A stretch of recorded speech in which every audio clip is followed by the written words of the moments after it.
Hi viewers, welcome to our channel. ప్రస్తుతం మనతో పాటు దాము బాలాజీ గారు సీనియర్ జర్నలిస్ట్ ఉన్నారు. వారితో ఒకసారి మాట్లాడదాం. సార్ నమస్కారం సార్. నమస్తే. సార్, కేటీఆర్ గారి ఈ ఫార్ములా కార్ రేస్ ఉంది కదా, దానికి సంబంధించి అరెస్టు విషయంలో ఇప్పుడు హైకోర్టు రేవంత్ రెడ్డి గారికి షాక్ ఇచ్చిందని చెప్తున్నారు సార్. ఎందుకంటే ఆయన కేటీఆర్ గారిని ఈ శుక్రవారమే అరెస్ట్ చేయాలన్న ఆలోచనతో ఉన్నారు.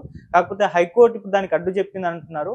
మరి హైకోర్టులో ఏం జరిగింది? ఇప్పుడైతే మరి కేటీఆర్ గారికి ఊరట లభించినట్టేనా ఈ కేసు విషయంలో? ఈడీ కూడా రంగంలోకి దిగింది అంటున్నారు. మరి ఏం జరిగే అవకాశం ఉంది సార్ దీంట్లో? కేటీఆర్ ఫార్ములా ఈ రేస్ అంటారు. ఫార్ములా ఈ అనేది మోటార్ స్పోర్ట్ అంటారనమాట. అంటే వరల్డ్లో ఎప్పటి నుంచో ఈ మోటార్ స్పోర్ట్ అనేది జరుగుతుంది. అది టెక్నాలజీ చేంజెస్ని బట్టి కార్లలో కూడా చేంజెస్ వస్తుంది. అలాగా ఇప్పుడు ఎలక్ట్రిక్ వెహికల్స్ వస్తున్నాయి కాబట్టి ఎలక్ట్రిక్ వెహికల్స్ని స్పెషల్గా రేసింగ్ వెహికల్స్ తయారు చేసి దాదాపు 322 కిలోమీటర్ల వరకు కూడా అది వెళ్ళగలుగుతుంది. ఆ స్పీడ్లో ఉంటుంది. దానికి ఓపెన్ వీల్ ఇది ఉంటుంది. సో దాన్ని స్పెషల్ ట్రైనింగ్ తీసుకున్న వాళ్ళు రేస్ చేస్తారు. ఇది వరల్డ్ వైడ్గా అర్బన్ సెంటర్స్లో జరుగుతుంది. సిటీలలో కూడా ఎక్కడో మూల కాకుండా అర్బన్ సెంటర్లో జరుగుతుంది. దీనికి ప్రధానంగా ఏంటంటే ఒక అర్బన్ సెంటర్లో జరగడం వల్ల దాదాపు 2 కిలోమీటర్ల 2.37 కిలోమీటర్ల పొడవు ఉంటుంది ట్రాక్.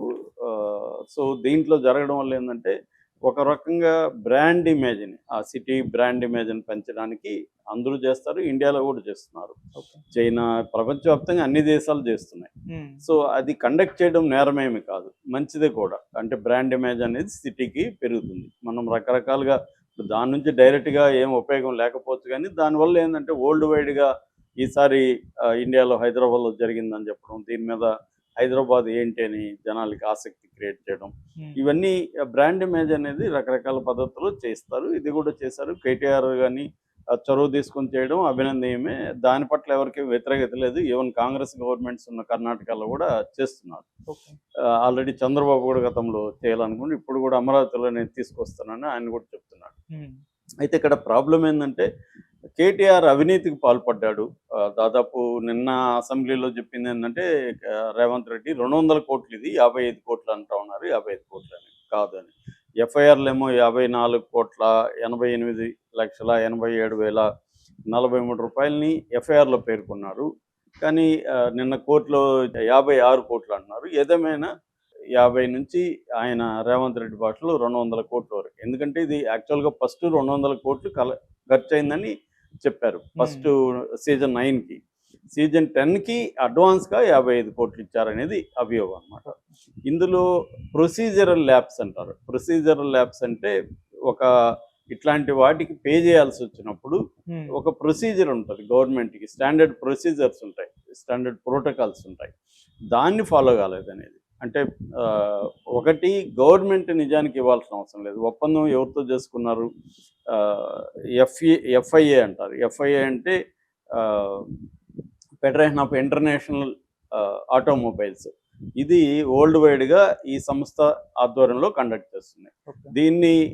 దీంట్లో భాగస్వాములు అవుతాయి, స్పాన్సర్షిప్లు, భాగస్వాములు. దీంట్లో గ్రీన్ కో అనే సంస్థ మేము 150 కోట్లు ఇస్తాము, దీంట్లో భాగస్వాములు ఉన్నారు. ఎందుకంటే ఆ సంస్థకి పబ్లిసిటీ వస్తుంది, ప్రమోషన్ యాక్టివిటీలో ఉంటారు. అట్లాగే నెక్స్ట్ జెన్ అనే సంస్థ కూడా ఇస్తానని చెప్పింది. కానీ రెండో దఫా వచ్చేసరికి ఈ గ్రీన్ కో సంస్థ విత్డ్రా అయిపోయింది. విత్డ్రా అయిపోయినప్పుడు గవర్నమెంట్ ఇవ్వాల్సి వచ్చింది. అది హెచ్ఎండిఏ నుంచి ఇచ్చారు. హెచ్ఎండిఏ అంటే హైదరాబాద్ డెవలప్మెంట్ మెట్రో అథారిటీ. దీని నుంచి ఇచ్చారు డబ్బులు. ఇలా ఇవ్వడం, హెచ్ఎండిఏ దీంట్లో పార్ట్నర్షిప్ లేదు కాబట్టి హెచ్ఎండిఏ ఇవ్వకూడదు. అట్లాగే హెచ్ఎండిఏ లిమిట్ ఎంత అంటే అప్పర్ లిమిట్ 10 కోట్లే. అంతకంటే ఎక్కువ ఇవ్వాలంటే సంబంధిత అర్బన్ డెవలప్మెంట్ మినిస్ట్రీ నుంచి పర్మిషన్ తీసుకోవాలి. అదేమి తీసుకోలేదు కాబట్టి ఇచ్చేశారు. ఇక రెండవది, ఇట్లాంటిది ఇచ్చినప్పుడు క్యాబినెట్ నోట్ ఉంటుంది. క్యాబినెట్ నోట్ ఇష్యూ చేసినప్పుడు అధికారులు ఇది ఇవ్వచ్చా లేదా వాళ్ళ అభిప్రాయాలు చెప్పడం, ఇవన్నీ ఆనవాయితీకి వస్తాయి. అవేమీ జరగలేదు. ఈయన ఓవరాల్గా చెప్తే అప్పుడున్న HMDA commissioner Arvind Kumar file మీద సంతకం చేసి డబ్బులు రిలీజ్ చేశారు. అది కూడా అగ్రిమెంట్ కూడా కాకముందే డబ్బులు రిలీజ్ చేశారు అనేది కూడా ఒక ఇది. అట్లాగే ఫారిన్ కరెన్సీలో, పౌండ్స్లో, బ్రిటిష్ పౌండ్స్లో ఈ సంస్థకి డబ్బులు పే చేశారు. అలా చేయడం అనేది ఆర్బీఐ గైడ్ లైన్స్కి విరుద్ధము. ఆర్బీఐ పర్మిషన్ తీసుకోవాలి. సో క్లియర్గా ప్రొసీజర్ ల్యాబ్స్ని క్లియర్గా ఉంది అనేది ఎఫ్ఐఆర్లో మనకుంది. ఓకే. ఇది మామూలుగా నేను నిన్న కూడా చెప్పాను, రేవంత్ రెడ్డి కేసులు పెట్టేటప్పుడు చాలా ఆయన చంద్రబాబును చూసి జగన్ చూసి గతంలో ఏం తప్పులు చేశారో ఆ తప్పుల నుంచి నేర్చుకొని చాలా జాగ్రత్తగా పెడుతున్నట్టుగా అర్థమవుతుంది. అంటే ప్రతిదానికి కమిషన్లు వేస్తున్నాడు, ప్రతిదాన్ని ముందుగా ప్రైమా పేసీని గట్టిగా చూసుకొని చేస్తున్నారు. అలాగా ఈ కేసులో కూడా ఆయన ఇది నేరం జరిగినప్పుడు ఆయన ఎవరు కేటీఆర్ మంత్రిగా ఉన్నాడు కాబట్టి పీసీ యాక్ట్, పీసీ అంటే ప్రివెన్షన్ కరప్షన్ యాక్ట్ కింద 17A అనే ఒక క్లాజ్ అమెండ్మెంట్ వచ్చింది. 17A అమెండ్మెంట్ ప్రకారం మంత్రులను కానీ ముఖ్యమంత్రిని కానీ అరెస్ట్ చేయాలనుకుంటే ముందస్తుగా గవర్నర్ పర్మిషన్ తీసుకోవాలి. అది కూడా ప్రొసీజర్ ఫాలో అయ్యాడు రేవంత్ రెడ్డి. ముందుగా గవర్నర్కి అనుమతికి కోసం పెట్టారు, ఆ ఫైల్ పెట్టారు. సో గవర్నర్ కూడా లీగల్ ఒపీనియన్ అన్ని తీసుకున్నాడు. దీంట్లో ప్రైమా ఫేస్ ఎవిడెన్స్ ఉందా లేదా, మనం పర్మిషన్ ఇవ్వచ్చా లేదా, అవన్నీ ఆయన చూసి ఇవ్వచ్చు, ప్రైమా ఫేస్ ఎవిడెన్స్ ఉంది, కేసు పెట్టదగిన అంశాలు ఉన్నాయి, ప్రొసీజర్ ల్యాబ్స్ జరిగింది అని చెప్పి గవర్నర్ కూడా పర్మిషన్ ఇచ్చారు. గవర్నర్ పర్మిషన్ ఇచ్చినాక పనులు చకచక అని మొదలైనాయి. చకచక అంటే ఏసీబీకి లేక ఈమె సిఎస్ శాంతకుమారి ఏసీబీకి లేఖ రాసింది, ఇలాగ దీంట్లో ఎంటర్ అవ్వమని. ఏసీబీ ఎంటర్ అయింది. ఏసీబీ ఎంటర్ అయినాక దీని మీద ఉన్న డీటెయిల్స్ అంతా తీసుకొని ఎఫ్ఐఆర్ నమోదు చేసింది. ఎఫ్ఐఆర్ నమోదులో A1గా కేటీఆర్ని, A2గా ఆయన అరవింద్ కుమార్ని, A3గా బిఎల్ఎన్ రెడ్డి ఆయన ఇంజనీర్, చీఫ్ ఇంజనీరు. సో వీళ్ళ ముగ్గురిని దాంట్లో పెట్టారు. సో ఇప్పుడు నేను చెప్పిన ఈ పొరపాట్లంతా జరిగాయి, ప్రొసీజర్ పొరపాట్లు జరిగాయి, ఇది అవినీతికరంగా జరిగిందనేది చెప్పారు. దాంతోపాటు ఇప్పుడు ఈడీ కూడా ఎంటర్ అయింది దీంట్లో. ఈడీ ఎందుకు ఎంటర్ అయిందంటే మనీ లాండరింగ్. మనీ లాండరింగ్ అంటే డర్టీ మనీని క్లీన్ చేసుకోవడాన్ని మనీ లాండరింగ్ అంటారు. దానికి పిఎంఎల్ఏ చట్టం ఉంది, prevention of money laundering act ఉంది. ఆ యాక్ట్ కిందనే కవిత కూడా 6 నెలల జైల్లో ఉంది. సో ఆ యాక్ట్ అప్లికబుల్ అవుతుంది. ఆల్రెడీ ఈడీ కూడా ఎఫ్ఐఆర్ని నమోదు చేసింది. సో ఇప్పుడు నిన్న ఏమైందంటే, మొన్నటి వరకు కేటీఆర్ ఏం మాట్లాడుతున్నాడు, నేను అరెస్ట్కి రెడీ, పెట్టుకోండి, యోగా చేసుకుంటా జైల్లో అని చెప్పిన వ్యక్తి, రెండోది నేను అసలు ముందస్తు బెయిల్కి కూడా అప్లై చేయను, నేను అరెస్ట్కి రెడీ అన్నాడు. కానీ నిన్న ఏకంగా కేసుని కొట్టేయమని క్వాష్ పిటిషన్ వేశారు. అది కూడా లంచ్ మోషన్ పిటిషన్ అంటే అర్థం ఏముందంటే అర్జెంట్ పిటిషన్ అని లంచ్ మోషన్ పిటిషన్ అంటారు. లంచ్ టైం బ్రేక్లో అది చూస్తారనమాట. ఒక్కొక్కసారి లంచ్ తర్వాత కూడా చూస్తుంటారు. అలాగే నిన్న చేసినప్పుడు జస్టిస్ శ్రవణ్ కుమార్ బెంచ్కి వెళ్ళింది. కేటీఆర్ తరఫున సీనియర్ సుప్రీంకోర్టు అడ్వకేట్ సుందరం ఆర్గ్యూ చేశాడు. ఇటు గవర్నమెంట్ తరఫున advocate general Surender Reddy argue చేశారు. సో ముందుగా సుందరం ఏం చెప్పాడంటే, అసలు కేటీఆర్కి దీనికి సంబంధమే లేదు, ఇది మామూలుగా ప్రతి దేశంలో జరుగుతుంటుంది, జరిగింది. ఈయన మున్సిపల్ శాఖ మంత్రిగా ఈయన ఒక ప్రైవేటు సంస్థ స్పాన్సర్ ఉంది, అది విత్డ్రా అయిపోయినప్పుడు గవర్నమెంట్ ఎంటర్ అయ్యి మన హైదరాబాద్ బ్రాండ్ ఇమేజ్ పెంచడం కోసమే డబ్బులు రిలీజ్ చేస్తాం. మేము ఆ సంస్థకు డబ్బులు ఇచ్చాం. దీంట్లో ఎక్కడ అగ్రిమెంట్లో ఏముందో దాన్ని బట్టే డబ్బులు ఇచ్చారు.